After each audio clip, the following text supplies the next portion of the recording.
Una diputada socialista ha dit fa un moment que jo no havia trepitjat un jutjat en ma vida perquè, segons ella, tothom avala la reforma integral de l'estructura dels jutjats. 84% dels advocats la valoren negativament. 90% dels procediments de mitjans adients de resolució de conflictes s'han endarrerit. No són dades de la Sílvia Orriol, són dades del Col·legi d'Advocats, abril 2026. Potser és vostè qui no ha trepitjat mai uns jutjats. Per desgràcia, jo me'n faig uns tips, perquè tota l'estona he de denunciar a membres de l'extrema esquerra i a membres de la comunitat musulmana per amenaces i per agressions. Per tant, de lliçons, les justes. Arrabassar fills a famílies catalanes pobres en comptes d'ajudar-les i tutelar adults estrangers que fingeixen ser menors i que tenen pares al Marroc. Sembla que aquest és l'objectiu del sistema de protecció de la infància a mans del socialisme que ens malgoverna. Un sistema que amb penes i treballs trampeja el col·lapse diari, sense planificació i sense recursos suficients. Ho dèiem ahir. O apostem per un estat del benestar que garanteixi serveis de qualitat als contribuents, o reformulem la nació catalana i la inscrivim al llistat internacional d'ONGs, però tot alhora no pot ser. 13 d'abril del 2026. Un pederasta del Raval accepta 83 anys de presó. La víctima, una nena de 12 anys tutelada per la Direcció General d'Atenció a la Infància i l'Adolescència. El govern de la Generalitat, que presumptament l'havia de protegir d'un entorn familiar precari, la va autoritzar a viure amb un adult de 25 anys quan ella en tenia 15. Un adult que la va violar i prostituir. No és cap anècdota, ni cap relat fantasiós de la suposada extrema dreta independentista. És la realitat que vostès provoquen amb la seva irresponsabilitat i amb la seva arrogància. Suposo que de tant defensar i blanquejar l'islamisme n'han acabat comprant el marc mental fins al punt de considerar lícita i normal la convivència entre una menor i un adult. Les conseqüències d'aquesta follia woke les ha pagat una nena innocent que vostès s'havien compromès a custodiar. En una operació llampec decideixen que la millor manera de minimitzar la malversació de fons públics en adjudicacions irregulars, xifrada en més de 2.000 milions d'euros, i els creixents escàndols d'abús sexual infantil, és canviar de cicles. I deixant la Dgaia desapareix.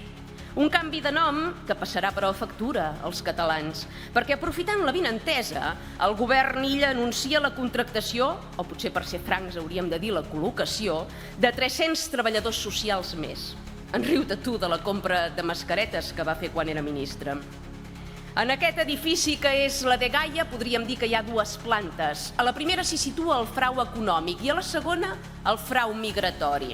2.600 immigrants il·legals, suposadament menors d'edat, xuclant els nostres recursos mentre els pares beuen te i mengen pastetes al Marroc, satisfets d'haver-nos enjuncat el fill. I 3.500 immigrants il·legals més que ja són, diguéssim, a la fase d'extutelats, cobrant la pagueta corresponent i fent transferències regulars, perquè el te i les pastetes, abans mai descuidat de dir-ho, les hi posem nosaltres. El 78% dels menes reconeixen que han consensuat amb els progenitors la seva aventura migratòria, un pla familiar perfectament dissenyat perquè els contribuents catalans paguem la festa. El 55% admet que els seus pares no els acceptarien de tornar de casa sense que resolguin prèviament la situació econòmica de la unitat familiar. El 2024, la Fiscalia va practicar 356 proves d'edat als menes de Catalunya, determinant que no eren menors. 356 adults que vostès van permetre que dormissin amb menors als centres que gestionen. Abans de tornar-me a dir que vulnero drets humans, netegin-se la boca. Bé, diu Vox que l'espanyol és una llengua de Catalunya perquè són les persones i no els territoris els qui determinen l'idioma natural dels països. L'àrab és una llengua espanyola, senyors de Vox? Perquè hi ha milers de descendents de marroquins amb DNI espanyol que tenen com a llengua materna l'amazic o l'àrab. I com que Espanya no en té ni idea de controlar les seves fronteres, es poden trobar que d'aquí unes dècades la llengua materna majoritària dels habitants d'Espanya sigui l'àrab. Serà una llengua espanyola, llavors, l'àrab? O quan li toqui a Espanya i no estiguem parlant de Catalunya, la llengua nacional la determinaran els territoris i no les persones. Coherència, si us plau. Pluja intermitent de jutges i magistrats espanyols que venen amb la mateixa assiduïtat amb la que se'n van, deixant constantment paralitzats els jutjats del nostre país i desemparant milers de ciutadans. I per acabar-ho d'adobar, el govern del país veí, en connivència amb algunes formacions processistes avui presents aquí, aprova una reforma integral de l'estructura dels jutjats que ningú havia sol·licitat i que ningú convenç. En paral·lel, això sí, a l'obligatorietat de passar pel tràmit dels anomenats mitjans adients de resolució de conflictes. I no és que estiguem en contra de resoldre conflictes de manera fluida i barata, no. Del que estem en contra és d'obligar algú que té la casa ocupada o que no rep la pensió alimentària dels fills perquè no disposa de conveni signat a fer un viacrucis d'improbable resultat abans de poder-se acollir a la tutela judicial i resoldre, per tant, la seva situació de vulnerabilitat. En aquests casos s'endarrereix la resolució i, per tant, el patiment de la part demandant. N'estem tips que l'administració catalana percebi els ciutadans com borinots empipadors i no com clients a fidelitzar. No podem allargar ni eternitzar procediments que prorroguen situacions injustes i que generen indefensió. El dèficit de jutges, la lentitud a l'hora de resoldre casos i l'allau de peticions fruit de l'augment significatiu d'actes delictius i violents col·lapsen la judicatura.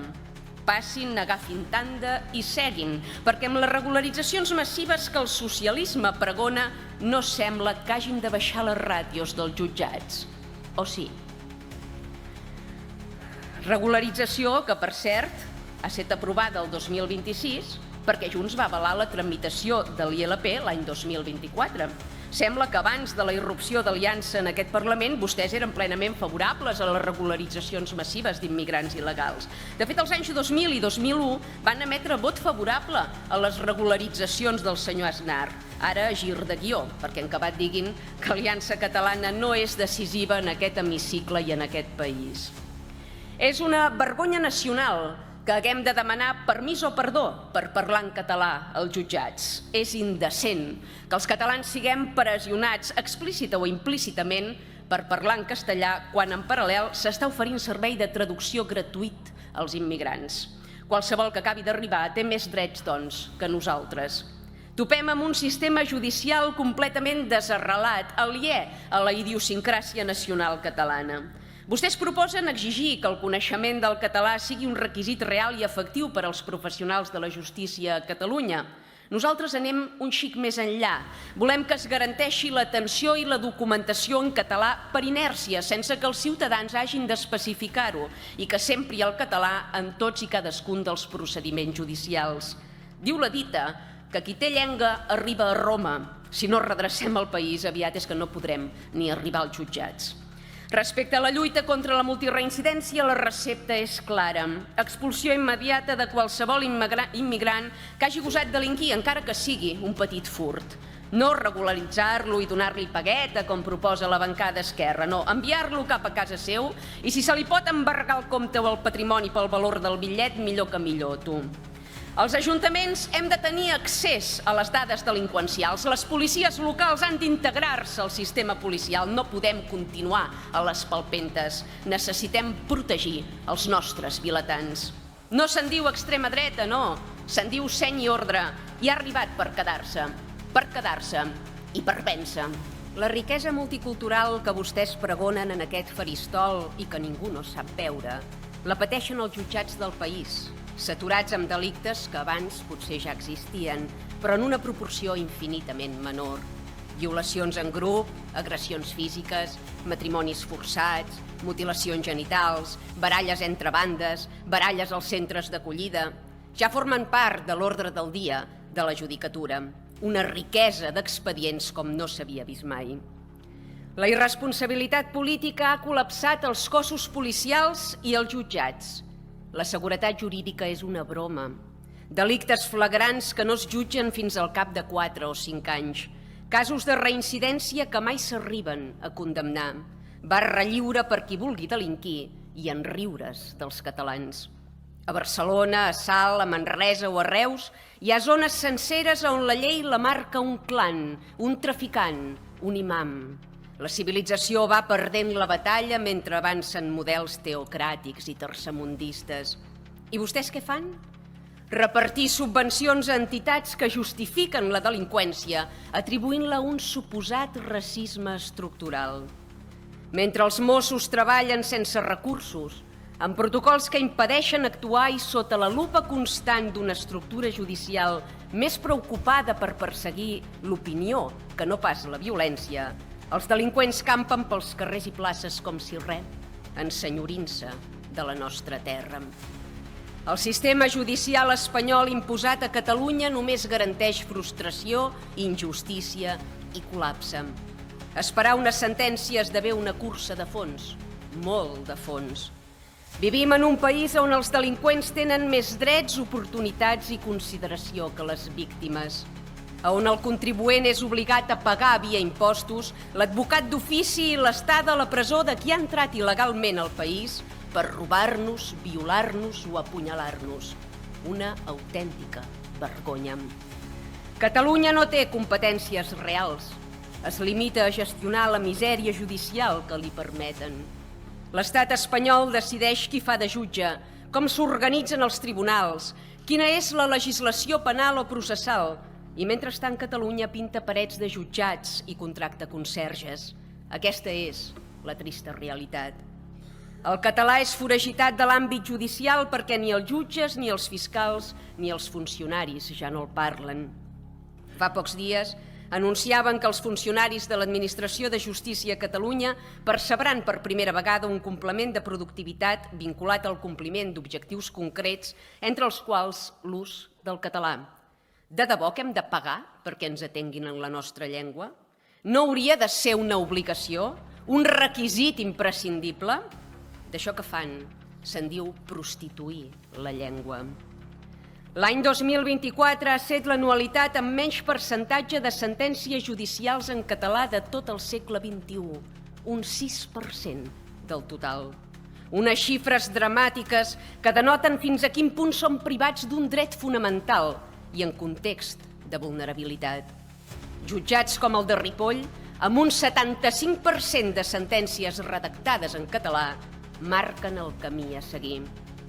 Votarem a favor de la majoria de punts d'aquesta moció, malgrat que no creiem que la solució al col·lapse passi per obrir nous jutjats ni per abocar més recursos al sistema judicial.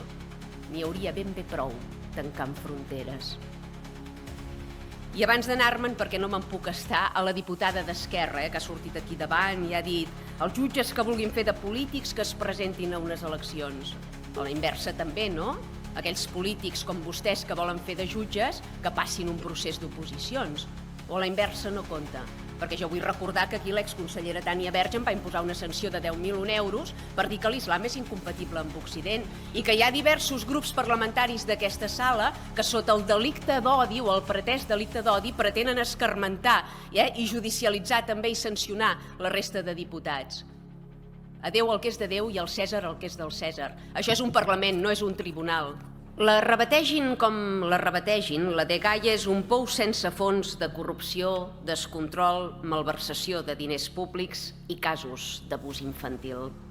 Per tant, aquí no cal cap condemna, sinó una declaració de guerra contra els responsables de tot plegat. Fan servir els nostres diners com fitxes de casino. No els importa perdre o condonar deutes, perquè els calés no els hi han pas posat vostès.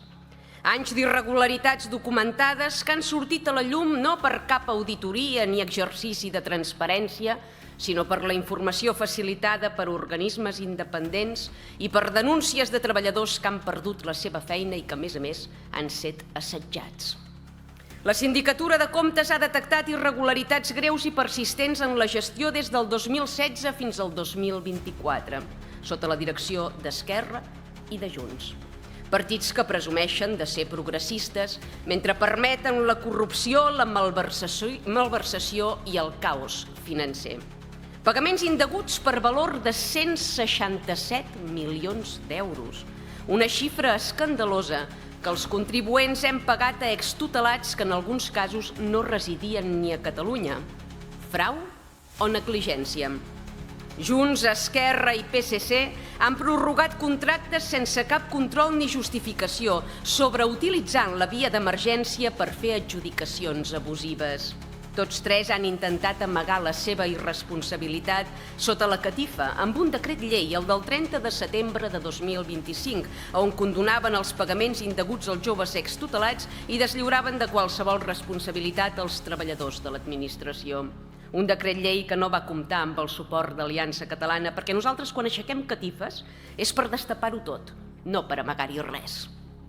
Malgrat l'escàndol han permès que el sarau continuï. Fundacions com Resilis o Mercè Fontanilles, investigades per l'Oficina Antifrau i a qui s'acusa d'emetre informes falsos, els han facturat més de 40 milions d'euros. En la darrera dècada, la Generalitat ha pagat més de 350 milions d'euros a aquestes dues fundacions sense cap supervisió, fiscalització ni garantia. El missatge que han llançat a la societat és devastador. Si el problema és prou gros, si afecta prous actors i prous partits polítics, si la situació és prou compromesa, sempre es pot arreglar amb un decret llei farcit de lletra petita. Utilitzar les institucions per tapar-se les vergonyes i prendre el pèl al ciutadà hauria de tenir conseqüències. Si no davant dels tribunals, almenys sí davant de les urnes. Des d'Aliança Catalana no podem sinó exigir que s'iniciï una investigació a fons per esclarir les diferents participacions, que els responsables siguin processats judicialment, que es retornin tots i cadascun dels diners pagats indegudament i que es protegeixin els alertadors de possibles represàlies. Cal rescindir immediatament els contractes amb empreses investigades per la Fiscalia i garantir transparència absoluta en l'adjudicació de contractes a empreses externalitzades. Durant anys, Junts i Esquerra han permès que centenars de milions d'euros dels nostres impostos s'escolessin per canals opacs, sense traçabilitat ni rendició de comptes, signant contractes milionaris amb empreses de dubtosa reputació. Han convertit la gestió de la infància vulnerable en un autèntic negoci. Molt discurs emocional i de bondat al voltant de la canalla i resulta que tot es reduïa a inconfessables interessos privats i partidistes. Se n'haurien de dar vergonya. El filòsof Thomas Hobbes afirmava que la seguretat del poble és la llei suprema, una idea que Aliança Catalana compra íntegrament. La seguretat dels ciutadans és prioritària i cabdal per garantir el benestar, la prosperitat, la confiança, la convivència i la llibertat, però també la salut. El tràfic de drogues ha capbussat centenars de famílies catalanes en una espiral d'impotència, desesperació, angoixa, ruïna econòmica i deteriorament físic i cognitiu. Els delictes de narcotràfic han augmentat un 170% els darrers 10 anys. La seva implosió ha provocat una ona expansiva d'assassinats que en una dècada han patit augments del 126% a les comarques tarragonines, del 87% a les comarques gironines, del 81% a les comarques lleidatanes i del 70% a les comarques barcelonines. No són dades d'Aliança Catalana, són dades del Ministeri de l'Interior espanyol. El tràfic de drogues ens mata, ja sigui amb el verí que venen als nostres carrers o amb els trets i ganivetades que ens fumen per protegir el negoci. El cost social anual atribuïble a les drogues il·legals a Catalunya s'estima entre 500 i 800 milions d'euros anualment. Els catalans hem de treballar molt per poder arreplegar 500 milions d'euros i dipositar-los a les arques públiques, perquè en acabat aquests diners es destinin a guarir el mal que fan les drogues, a incrementar efectius policials per contenir-les o a pagar l'estada a presó de qui atempta directament contra la nostra vida. No erradicar aquest fenomen no només contribueix a emmalaltir la societat, sinó també a arruïnar-la en termes econòmics. Ara mateix el port de Barcelona és la principal porta d'entrada de la cocaïna a Europa. A Aliança Catalana aspirem a convertir la capital del país en un referent en innovació, recerca i economia productiva, no en el referent del narcotràfic i el crim organitzat. Si mirem la resta del Principat, haurem de parlar també de les plantacions de marihuana, que s'han doblat en 2 anys, arribant a les 500.000 plantes confiscades el 2023, la majoria a l'interior de pisos i naus, però també a camp obert. El ritme que anem farà competència deslleial al conreu de blat i d'ordi. El 2022 els Mossos d'Esquadra ja advertien que Catalunya era l'epicentre de la producció de marihuana a Europa. Una producció associada a d'altres delictes, com el frau elèctric massiu, l'ocupació d'immobles buits o la presència de xarxes criminals transnacionals. Tenim xarxes balcàniques, sud-americanes i marroquines gestionant la logística del narcotràfic a Catalunya. La multiculturalitat que vostès vindicaven com a font de progrés i de riquesa atempta i emmetzina contra el nostre jovent. El 65% dels detinguts per tràfic i el 65% dels que ocupen il·legalment immobles són immigrants, un fet que convé no obviar i que cal combatre. Com també cal combatre la corrupció i activitat delictiva dins el sector portuari. Diverses operacions policials han revelat la participació de treballadors portuaris o intermediaris logístics en l'extracció de cocaïna de dins dels contenidors. Som davant una tempesta perfecta, violència extrema amb ús de fusells i subfusells de salt, manca d'agents policials i unitats especialitzades, dret processal excessivament garantista amb els criminals, laxitud davant les ocupacions il·legals, saturació judicial i immigració desbocada. Un còctel letal que l'administració catalana, sota tutela socialista, no vol ni sap resoldre i que, de fet, es nega a admetre perquè desfà el seu relat fantasiós i de color de rosa respecte a la immigració i verifica que el creixement de la inseguretat a Catalunya no és una mera percepció ciutadana com s'entesten a fer-nos creure. Necessitem dotar de recursos els nostres cossos policials. No pot ser que se'ls hi lliurin armilles antibales, però no antinavalla. No pot ser que les policies locals no puguin dur armes llargues. No pot ser que exposem els nostres agents davant de criminals que porten armes de guerra. Cal reforçar els controls logístics en ports, infraestructures de transport i zones industrials susceptibles de convertir-se en magatzems clandestins. Cal millorar els sistemes d'inspecció de contenidors, reforçar la seguretat portuària i incrementar la cooperació amb organismes europeus especialitzats en crim organitzat. La lluita contra el narcotràfic, però, no pot limitar-se a incrementar l'acció policial i prou. Cal professionalitzar més el cos i garantir la seguretat dels agents, sí, però alhora cal començar a implantar mesures urbanístiques, energètiques i administratives que dificultin l'auge d'aquestes activitats. Cal endurir el règim penal i penitenciari perquè no continuï sortint de franc i cal expulsar sense contemplacions els delinqüents estrangers, tant si menen una plantació com si han venut una paperina. No podem continuar sent la plataforma logística del narcotràfic a Europa. No volem continuar sent l'abocador de les polítiques proimmigracionistes del govern d'Espanya. Seny i ordre.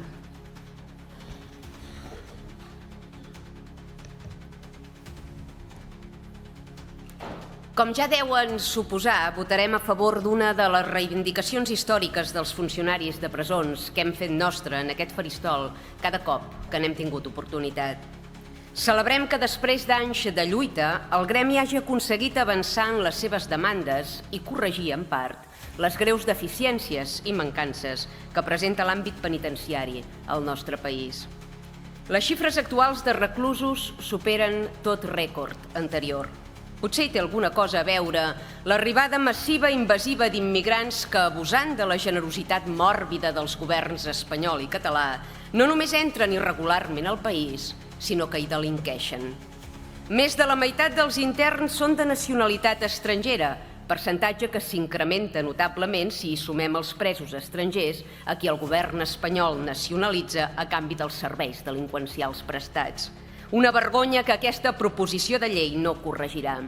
En canvi, sí que esmena l'error de no considerar agent de l'autoritat els funcionaris penitenciaris que l'any passat van patir més de 550 agressions, entre les quals 46 lesions greus.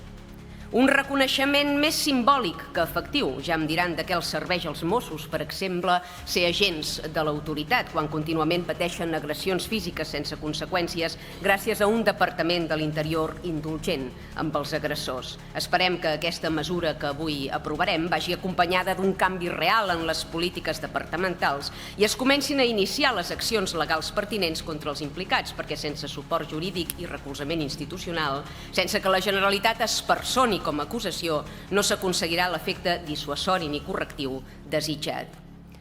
Realment volem enviar un missatge de gratitud envers aquest col·lectiu que cada dia ha de fer front a la massificació dels centres i a la tensió creixent que s'hi viu, moltes vegades sense disposar de les eines necessàries per garantir la pròpia seguretat física i sense una retribució que compensi els riscos assumits. El descontrol que hi ha dins les presons s'evidencia amb dades. 859 telèfons mòbils requisats en un any. Els objectes prohibits circulen amb una impunitat escandalosa dins els centres penitenciaris del nostre país.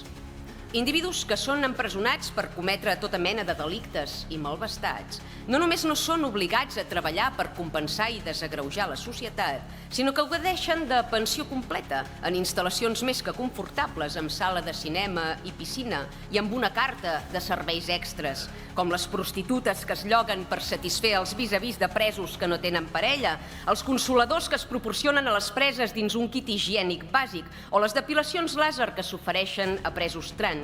Ja és curiós, Les esquerres dient-nos a les dones que no ens hem de depilar, que depilar-se és una mesura imposada pel patriarcat, i en acabat algú que es considera dona, malgrat néixer en un cos d'home, li faciliten una depiladora? Facin-s'ho mirar, I ara que hem entrat a desembre, recordar que gràcies a les retallades del 2009 es va deixar de donar un lot de Nadal del Corte Inglés a cada pres, perquè és que això ja era surrealista, els funcionaris sense lot de Nadal i els presos amb lot de Nadal. Contra el seu visca la pepa permanent, el nostre seny i ordre. Molts ànims i molta força a aquest sector que literalment allibera la societat del mal contenint-lo. Enhorabona. Bé, després d'aquest breu viatge al bar de la cantonada, tornem al Parlament de Catalunya. Les dades acadèmiques i la realitat de les aules confirmen que l'escola catalana està en fallida. La política de portes obertes i volem acollir ha provocat un degoteig constant i inassumible de nou alumnat que endarrereix l'avenç del conjunt de matèries per a tota l'aula. Un degoteig que ha disparat la despesa educativa en forma d'aules d'acollida i motxilles escolars, perquè es poden pagar els iPhones i els viatges al Marroc o a Hondures, però les llibretes i els bolígrafs dels nens es veu que no. Catalunya ha reculat una dècada pel que fa a resultats i si persisteixen les seves polítiques immigratòries, recularem uns quants segles, no ja en termes acadèmics, sinó en drets, llibertats i civilització assolides. El fracàs actual no és fruit de l'atzar o de circumstàncies conjunturals, és culpa de les decisions polítiques i pedagògiques que s'han pres les darreres dècades. La Fundació Bofill, finançada per grans entitats bancàries i interessos privats, ven com a innovació la substitució del coneixement per experiments pedagògics i vostès aplaudeixen. El col·lectiu de mestres Rosa Sensat ha maldat per introduir un model activista a l'escola, posant més èmfasi en educar ciutadans globals i woke que en formar alumnes competents i amb sentit crític. S'han dedicat a implantar corrents ideològiques a les aules i n'han expulsat l'esforç i el coneixement. El resultat és un camp d'assaig, un laboratori social de resultat imprevisible que paguen i pagaran injustament la canalla d'aquest país. Dogmes centrats en la crisi climàtica, en la ideologia de gènere, hipersexualitzant sense contemplacions els infants, i en el wokeisme, responsabilitzant constantment la nostra identitat i cultura de tots els mals de l'univers. Això és el que es viu a dia d'avui a les aules. Tenim alumnes que saben dissertar sobre micromasclismes, però que no saben situar el Ter i el Freser damunt el mapa. Mentre gasten hores lectives en manipular el jovent o en introduir amb calçador l'àrab i l'islam, s'esfondra el coneixement en matemàtiques i ciències i decau dràsticament la comprensió lectora del conjunt de l'alumnat. Estudiants d'ESO que no saben ni multiplicar i famílies desesperades que recorren a la concertada i a la privada, fugint de la riquesa multicultural amb què han sobredotat la pública. A aquest descontrol inadmissible sumem-hi la intromissió judicial que pretén arrabassar espais i drets al català. No eren vostès que presumien d'haver-lo blindat dins les aules? Aquest mes de setembre el Tribunal Superior de Justícia de Catalunya tombava bona part dels articles del règim lingüístic del sistema educatiu no universitari, fent palesa la seva incapacitat de defensar la llengua natural i pròpia del Principat, més enllà dels falsos titulars a la premsa subvencionada. Han convertit el sistema educatiu en un experiment d'enginyeria social. No calen informes PISA per capir l'abast de la tragèdia. Des d'Aliança Catalana defensem una escola pública forta, exigent, amb el català com a única llengua vehicular, lliure de dogmatismes i on no es reparteixin consignes, sinó coneixement, i on l'àrab, l'islam i els menús halal no hi tinguin cabuda. Seny i ordre.